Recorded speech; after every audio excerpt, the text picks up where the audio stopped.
Ertaligingizni bilardim. Qattan bilib topib kelding, Jasur? Hayotiga. Men ham ko'nglim xotirjamlik, taskin xohlab qolsa, doim shu yerga kelaman. Ajoyib manzara. Ertalabdan beri telefonlaringiz o'chiq. Kimga nima deb javob bering, Jasur?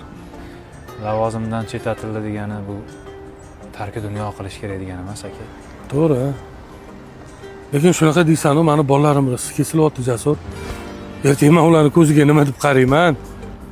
Aka, rizq berguvchi faqat Alloh. To'g'ri. Bandasiga muhtoj qilmasin. To'g'ri. Ba'zan o'ylanib qolaman, Jasur. Kecha ishing yurishib turganda yoningda aka deb yurgan ukalar ishing sal to'xtab qolsa g'oyib qoladi. Hattoki jigarlaring ham. Sizga aql o'rgatishga yoshlik qilaman-u, lekin siz ishongan, ukam, yaqinim, qadrdonim degan insonlaringiz bamisoli soya kabidir. Soyaga esa na ishonib bo'ladi, na suyanib. Dunyoning ishlarida yuring aka, ketdik. Jasur. Tutunganing ba'zan tug'ishganingdan yaqin bo'ladi. Yonimda bitta sen qolding, ukam.